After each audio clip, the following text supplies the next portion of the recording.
This week on Act Out, how to slice through the lies this Thanksgiving and set the table, as it were, for decolonization. Next up, it's not just overconsumption, it's our fundamental thinking about consumption that's killing us. Finally, a look at the plastics industry, false solutions, and the waste trade, because yes, we do trade in trash. From tweets to marching in the streets, this is Act Out.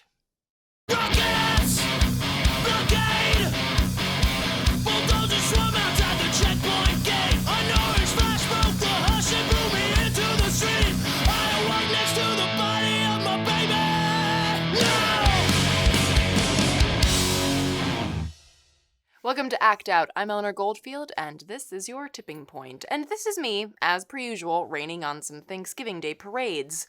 So first off, Thanksgiving itself. For many folks watching this show, you know that Thanksgiving is, a load of crap. This whitewashed and sanitized idea of shared food and laughs is about as historically accurate as, ancient aliens. Yet it's hard to get folks to step away from the table. And hey, I get it. Good food. Everyone has the day off to party, drink, hang out with family, or friends that you've made into family. Or hell, just sit by yourself and eat a turkey. Either way, the holiday persists. But that doesn't mean that the lie has to. As Christine Nobis Plains Cree Salto and a former guest on the show noted in an article from last year, Thanksgiving needs a complete overhaul, in the same way that Columbus Day is slowly being revisioned as Indigenous Peoples Day. To celebrate the current Thanksgiving mythology is to celebrate the act of land expansion through ethnic cleansing and slavery, most of which happened at the point of a gun. It is massed recognition that this country was founded on the actions of generations of Europeans who depended on the joint violence of genocide of Native Americans and the enslavement of African people to conquer this land, the legacy of which is still felt today. Nobis goes on to make suggestions for what she calls truthsgiving, the active dismantling of these lies so as to decolonize ourselves, our communities, and onwards. Since it's a holiday surrounding food, Nobis suggests discussing the importance of indigenous first foods and food sovereignty. How about talking about regenerative farming as opposed to industrial ecosystem destroying farming? How small, sustainable farms have more than enough ability to feed our need. Things like torture farming and nutrient-devoid agriculture are not only unnecessary, they are, in fact, incredibly bad for both people and planet. How about looking into the land that you're on? Who has lived here since time immemorial? Who is forced off their land? Who still lives there? Yes, indeed, talk about the warped practice of placing indigenous peoples in a dusty folder of history, as opposed to acknowledging them as current and diverse groups of cultures and sovereign nations. Look into indigenous-led events. Support those events. Talk about how you can then ripple these thoughts and questions outwards to your other friends, family members, and community. Rather than using Thanksgiving as an excuse to dive back into colonized, whitewashed, and white supremacist behavior, use it as a tool to decolonize, educate, and build. And if it makes people uncomfortable, good. People should be uncomfortable with genocide. That means you're mentally healthy. We should be uncomfortable with white supremacy. We should be uncomfortable with ongoing colonialism and oppression. We should be able to talk about this amongst friends, amongst family. We have to be able to talk about this. And I'm not going to tell you how. That's up to you. You know how to talk to your people. It doesn't have to be combative. It really shouldn't be combative. We're all learning. We're all fucking up and tripping over our programming as we try to do better. We shouldn't conflate outreach and education with finger-pointing and belittling. And yeah, of course, there's a chance that someone will get combative with you. And if that's the case, take whatever steps you need to take in order to be resolute, safe, and compassionate. A line that a friend told me once that may help in a sticky situation: if you think you're tired of hearing about racism, think about how tired people are of experiencing it. Same goes with colonialism. Happy Truthsgiving.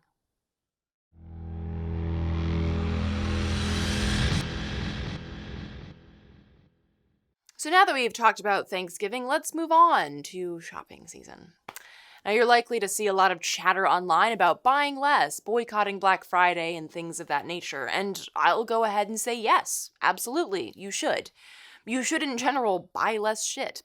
But to be clear, it's important that we place blame where it's due. Let's be honest, you and I can't compete with 100 companies responsible for some 71% of all global emissions simply by getting another reusable tote bag. Indeed, the problem isn't just what we consume, paper or plastic, it's the whole paradigm of consumption. If we started making all of our plastic products out of algae, for instance, we still need to drastically cut down the rates of consumption. A world filled with inorganic algae tampon applicators might sound better initially, but whatever we flood our world with is going to be problematic. The flood, quite simply, has to ebb. Not to get into too many weird period metaphors here. With this rethinking of consumption, we must necessarily stop pointing fingers at each other and point them at the industries that not only perpetuate gross methods of consumption, i.e. fossil fuels, but also, of course, gross levels. You could yell at me for taking a plane somewhere. I could yell at you for having a kid who in their first year uses enough diapers to cover a mile-long trail of shit and piss. Or we could agree that changes need to be systemic, that our ire must be directed towards this systemic programming and unabated devouring of resources in the name of progress and capitalist hegemony. So, circling back, what does this have to do with buying less shit for the holidays? Well, it has to do with questioning that deep-seated programming. Because buying shit is how we're programmed to show that we care about someone. It's how we're programmed to show that we have value inherently as human beings. To find a mate because, we have money, so we must be good people, hard workers, honest. It's how we show that we're independent, especially for women. We're constantly told that our independence is tied to our ability to buy ourselves a lot of shit. And for men, it's how you show your partner that you can take care of them, because that's your job. And then right off the bat here, of course, these anachronistic sexist and capitalist paradigms don't actually match our modern thinking. Heteronormative bullshit based on one's ability to earn money and thereby show worth and independence doesn't fit with a progressive and realistic paradigm of our times. And yet, so many of us fall for it. We slip quietly and unconsciously into zombie consumption and buy that bauble, buy that little trinket made in China. And we do it en masse at this time of year because, again, we're supposed to. And if you're buying friends some yarn from a local DIY shop, cool. I'm not shitting on the idea of ever buying gifts for someone. I'm posing the questions, why does it have to be a wrapped gift? Why does it have to be right now? Why does it have to be tied to our value as human beings and gendered stereotypes? What if you bought someone dinner? What if you passed down a family heirloom? What if you took someone on a hike? Showed them a place that you used to go to as a kid that you haven't shown anyone else? What if you took them to a city council meeting where you plan to speak on an issue that's important to you and invite them to do the same? What if you made up a little card with 1 free house cleaning and give it to your friend with 2 jobs and 2 kids? I mean, the ideas are quite literally endless. The point is just to think outside of our programming. Because once we start questioning our programming, we can start to question the whole program. And once we do that, we can start work on dismantling it. We can start building an alternative that works for us, our community, our ecosystems. That isn't based on the value of stuff, but the value of life. That isn't based on the rights of the market, but on the rights of the human being. Again, it's our core foundational relationship to consumption that's the problem. Our thinking about it, which includes the liberal, holier-than-thou punching down at folks who don't have funds or access to the greenest and chicest way of living. Indeed, sustainable living is, and certainly shouldn't be, a privilege. And that's not on poor folks to just miraculously fix. It's not our fault for being poor. And until we acknowledge that the divide and conquer strategy is but another tool in this systemic toolkit, until we recognize our potential for active solidarity, we will other and better than our consumption compared to those people down there, without ever considering the devils at the top of the hierarchy. We'll hold on to this archaic programming because hey, at least we have a reusable tote. And it's just so festive. And hey, look, we recycle. Which touches on another big problem. As we've covered on this show before, not only do our recyclables more often than not end up in a landfill rather than at an actual recycling facility, recycling technology can't handle many forms of plastic and certainly can't magically erase all of the toxic chemicals that go into plastic that, spoiler alert, when broken down, are then spewed into the air, the workers, the water, the soil. And yet, plastics manufacturing isn't slowing down. It is, in fact, speeding up.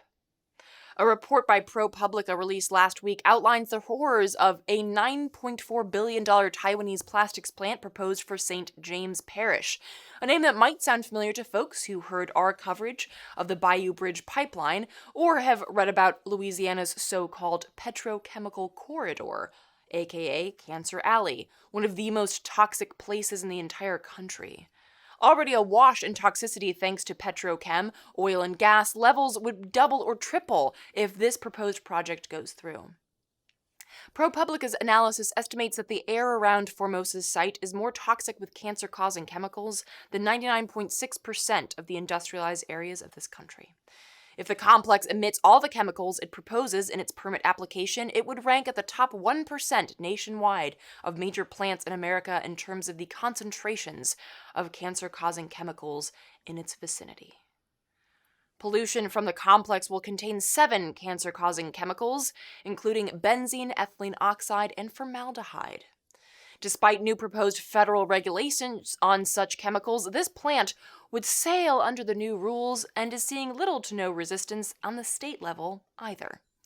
In short, the thinking is, this is already a sacrifice zone, who gives a shit? At the center of the intersections between race and environmental destruction, the sacrifice zone of St. James is predominantly black. And a spokesperson for the company told ProPublica that they chose the site based on the fact that it was, quote, away from population centers, read white population centers. Roughly a mile away from the proposed plant is a church, a school, and right across the river from them are pockets of homes and neighborhoods. Still, as one resident pointed out, the exact proximity is largely a moot point when you have a complex the size of 80 football fields spewing poisons into the air. And that's just one new proposed facility. There are already more than 180 petrochem plants along Cancer Alley. And to give you an idea of what that means in terms of real-life effects, in the town of Reserve, just east of St. James, the risk of developing cancer from air pollution is 800 times the national average. 800 times. But hey, at least we'll recycle that plastic when we're done, right? From extraction to production to consumption to whatever comes next, the human and ecological costs are just too damn high. And it's not just residents of St. James Parish who feel this way. In another intersection of race, climate chaos, and indeed imperialism, countries in the global south are literally not taking our shit anymore. Earlier this year, a list of countries including Indonesia, the Philippines, and Cambodia sent containers filled with mostly plastic waste back to the US and Canada, citing their unwillingness to be our dustbin, as well as their own infrastructure woes in dealing with waste. Here to talk more about the waste trade, plastics industry, and false solutions is Claire Arkin, Communications Coordinator with the Global Alliance for Incinerator Alternatives. Take a look. How does this even get started that as a country you're like, you know what would be a good idea if we just sent our plastic to the global southern countries? Like, how does this even start? Yeah, that's a good question. So I'll take the US, for example. When recycling really kind of came into the fore, particularly plastic recycling, in the late 60s and 70s, it seemed like a really great idea. We were collecting our household plastic scrap, and we were going to be able to turn it back into a product instead of throwing it in a landfill, and then we wouldn't need to extract more materials from the earth to make new products. Sounds great. In practice, there are so many different types of plastic. There's so many different additives, many of them toxic, that provide these really significant barriers to recycling. And so a lot of the plastic that is collected for recycling simply is not economically or technically feasible to recycle. That plus the fact that the U.S. Has a trade relationship with China where primarily we're importing goods and we're not really exporting goods as much. And so due to this kind of trade imbalance, these shipping containers were going back to China empty. And so what we did is that we were like, oh, well, it would probably be cheaper for us to just put our plastic waste on these shipping containers to go back to China. And so partially because of that, it became easier and cheaper for us to ship our plastic and paper scrap to China than to build domestic recycling infrastructure here in the States. Speaking about how we respond to this, is there technology that can handle the amount of plastic recycling that we would need? Is that something that we've just completely ignored looking at? Like, how can we actually go about dealing with these mounds of trash that we now have to reckon with? Yeah, I mean, so one positive, one opportunity from the fallout due to the China ban is that there's been more talk about building up domestic recycling infrastructure, which is a good thing. However, to date, only 9% of plastic ever made has been recycled. And while recycling does have a role to play, we can't use recycling as a crutch to justify this ever, ballooning amount of single-use plastic that's being produced and being put on the market. Recycling is really not enough to deal with our really catastrophic plastic production problem. And so what do you do? Let's say hypothetically in this wonderful world that I'm painting, we stopped producing plastic tomorrow. What would you do with the plastic that's already out there? I mean, at this point, it's gotten to where it's raining plastic because of all the microplastics that exist in the atmosphere.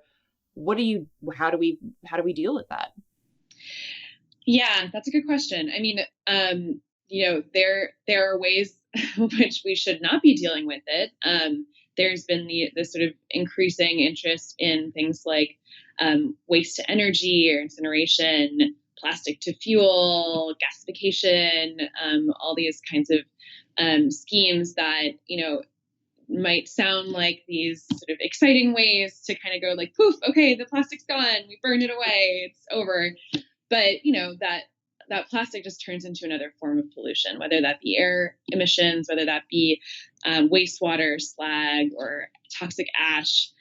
So we can't really take these sort of seemingly easy ways out that is actually disproportionately impacting lower income communities and communities of color who generally live near these facilities. There is a report that just came out from the Tishman Environment and Design Center at the New School that showed that 8 out of 10 waste energy incinerators in the United States are located in environmental justice communities.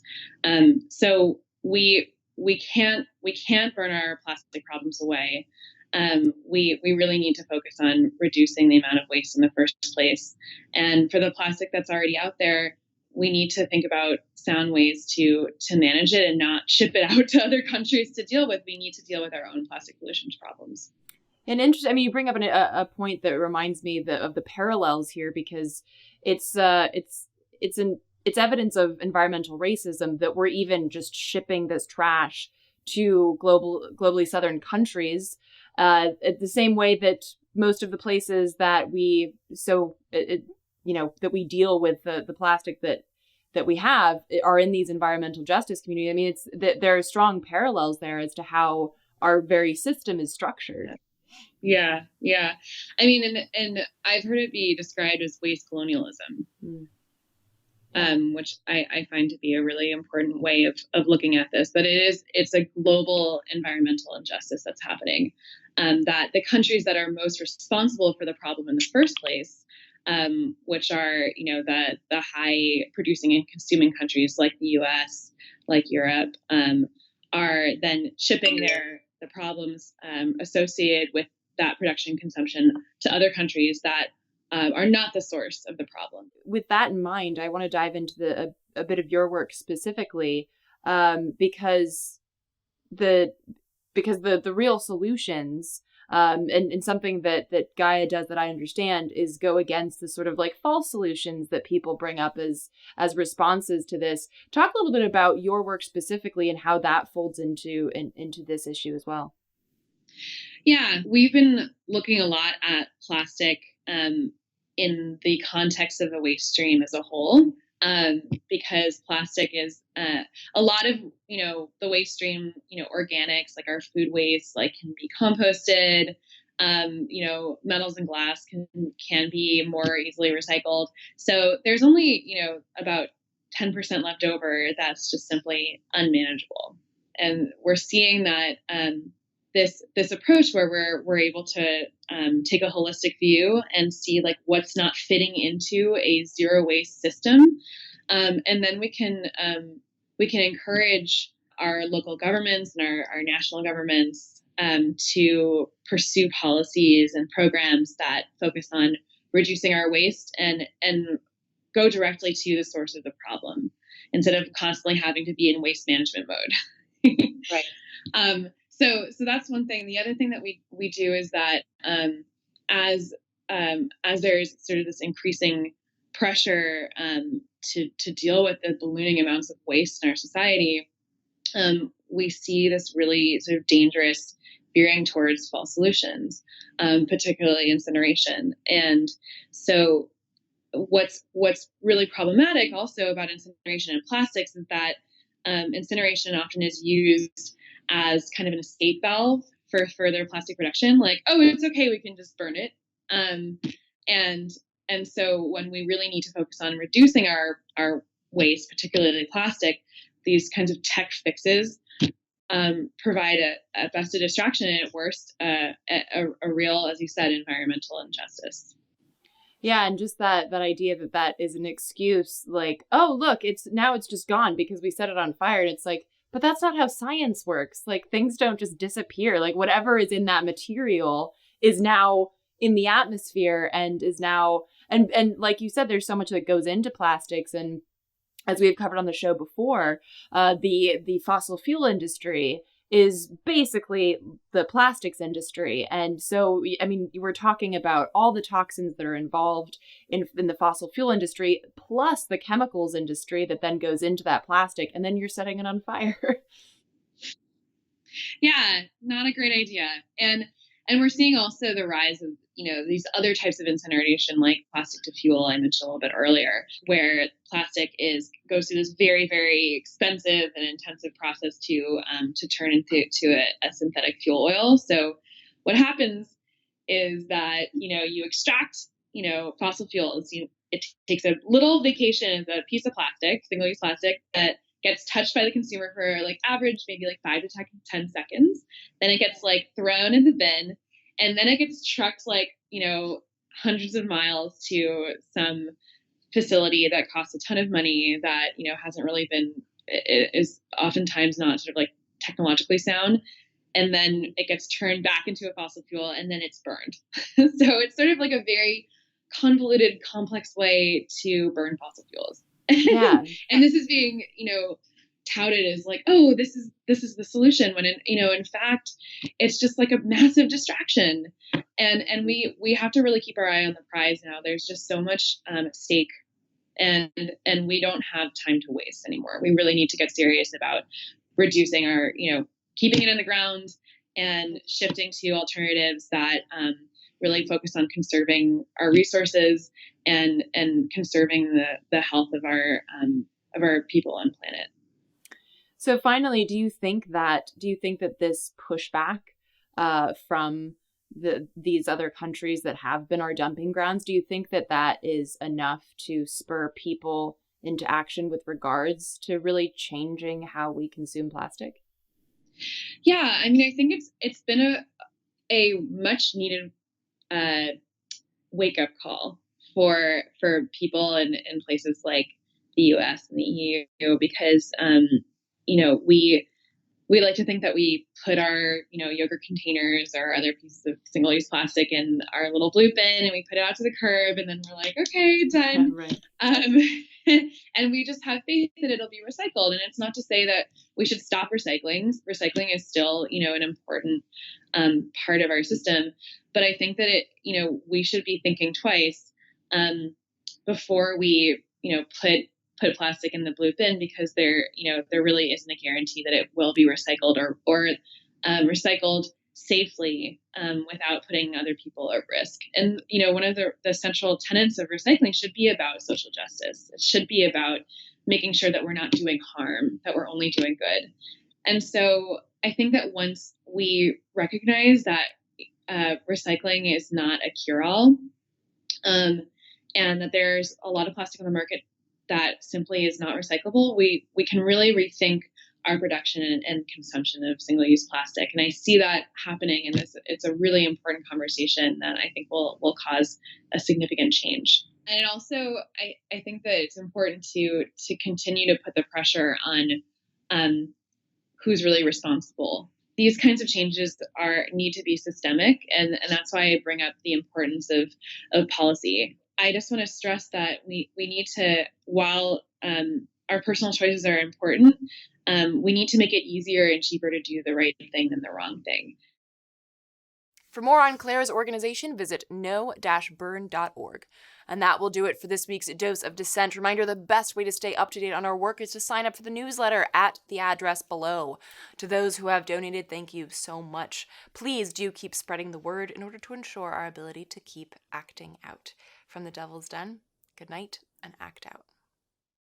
And real quick, to keep independent, non-corporatized media like this show going, visit patreon.com/actout.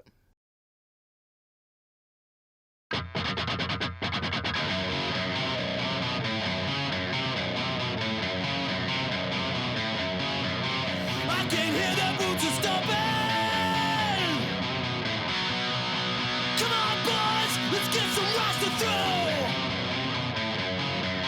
I can't stand to hear my father cry anymore. Time we left for nothing, motherfuckers dead in the road.